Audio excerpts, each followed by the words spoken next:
Dear listeners, good morning and welcome to Comme d'Archi, the podcast that opens the doors to the fascinating world of architecture. For newcomers, let me introduce myself.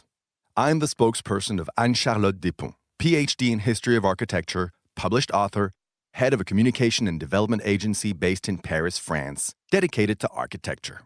Let's meet every week to discuss culture and architecture with specialists and learn how to look at projects through a context and diversity lens. Thank you for being with me today, and now it's time for talent. Bienvenue dans Comme d'Archi.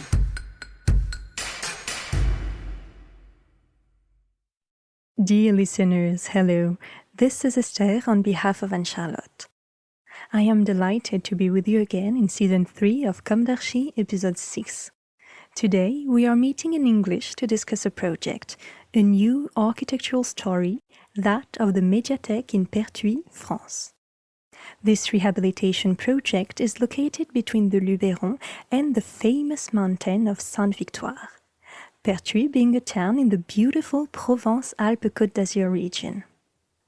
The story of the project is written by its architects, Charles Maurice and Antoine Renaud. Their agency, Maurice et Renaud, is an architectural studio created in 1989. It brings together a team of 7 to 8 people around the two partners. They tell us about it. We carry out design and project management assignments in a wide variety of fields and at all spatial scales. Tertiary buildings, housing, sports or cultural facilities, heritage, engineering structures, etc. In contrast to the notion of specialization, this claimed diversity expresses the constant concern to weave links and correspondences between projects, constructive approaches, use of materials, attention to places, sustainable development, etc. Beyond this great diversity of programs, our constant attention to the context naturally leads us to take into account what is already there, what already exists. From this point of view, without a nostalgic or backward-looking attitude, everything is heritage. A heritage to be considered as a raw material that must be seized to transform, regenerate, and adapt to the new uses that are ours today. Moreover, this issue of the reuse of built heritage intersects with all the major environmental issues. It brings real solutions in terms of a circular economy, fight against the depletion of resources, reduction of CO2 emissions, etc. It is for this reason that we have chosen to present a project delivered in 2017, which is particularly close to our hearts.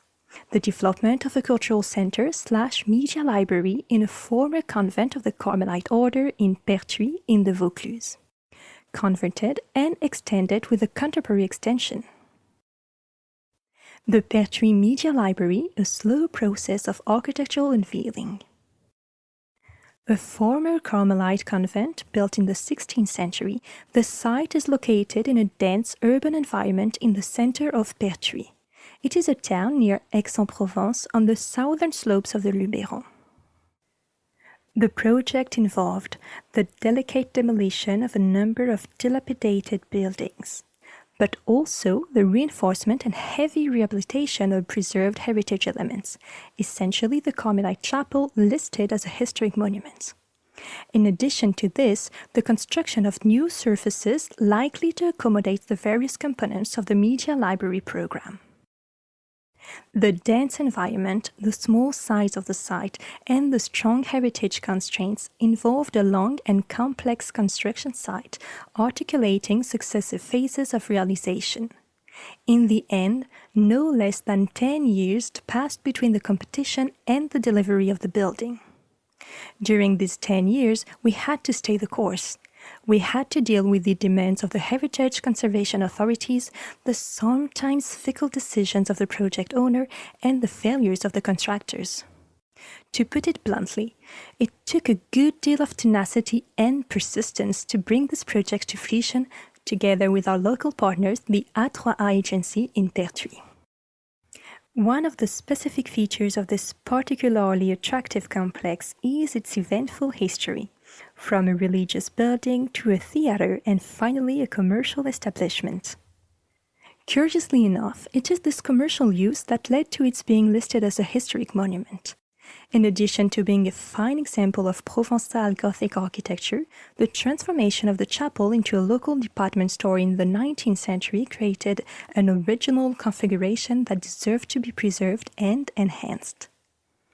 The existing buildings had retained additions, injuries, outgrowths, and mutilations from this nearly 5-century journey, which paradoxically revealed its Catholic history while sometimes masking its essential nature.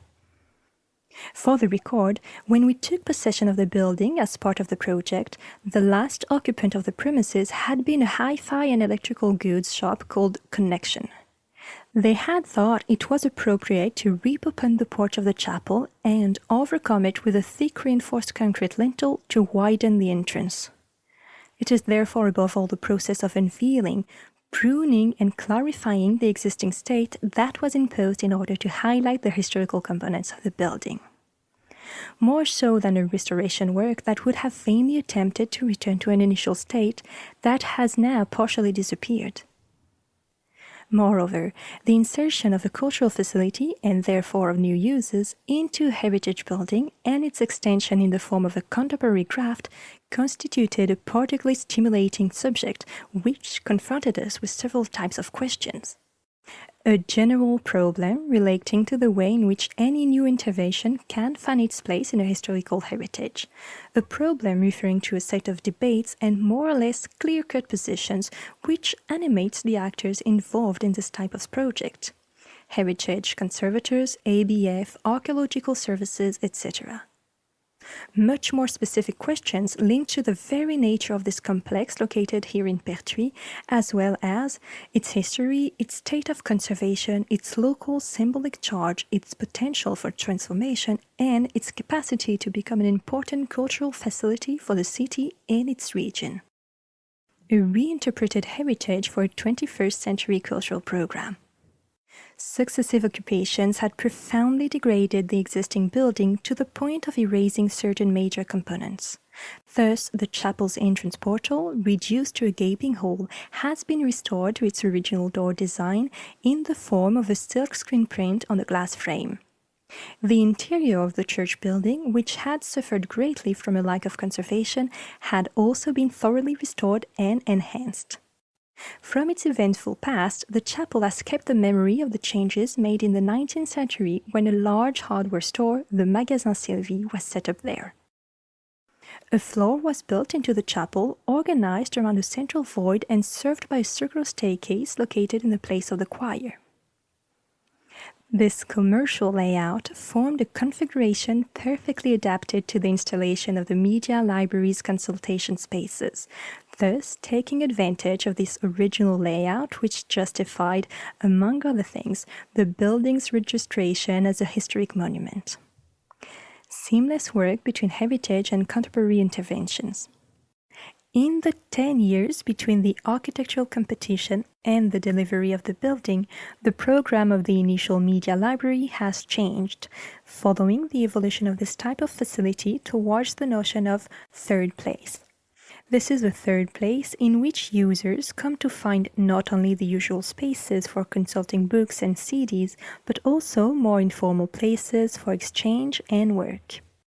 This is why, in addition to investing in the heritage building, one of the major challenges of the operation was to graft onto it the new volumes, intended to house the components of a contemporary media library. From this point of view, the architectural approach consisted of organizing the relationship between the two buildings, the old and the new, around the triangular geometry of an old cloister that has disappeared. The entrance courtyard of the new facility pays tribute to this geometry. The dilapidated buildings that accompanied the Gothic chapel were demolished to make way for a contemporary extension housing the other components of the program: reception hall, exhibition gallery, auditorium, music and image spaces, fab lab, co-working spaces, etc. In contrast to the mineral mass of the new building, in ochre concrete and the stone of the chapel, the metal framework of the music and image sector creates a luminous space open to the roofs of the city and, in the distance, to the hills of the Luberon. The gallery that runs through the contemporary extension connects the entrance courtyard and the inner heart of the block. It forms the backbone of the building and houses exhibition spaces. Now in operation for 4 years, it fully meets the expectations of the public. In a world in which the media of information and knowledge are constantly evolving, but also in which the durability of the written word implies the respect of the essential conditions for the reception of the public: clarity, legibility of spaces, silence, quality of the relationship with others. Dear listeners, thank you for tuning in. Let's meet again next week for a new Comme d'Archi in English. And until then, take care of yourselves. Goodbye.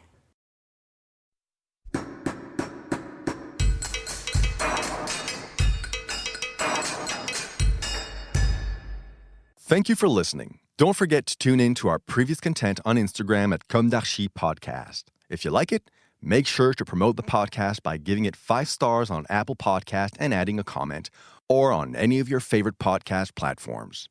And don't forget to subscribe and listen to all of our episodes for free. See you soon, and until then, take care of yourself.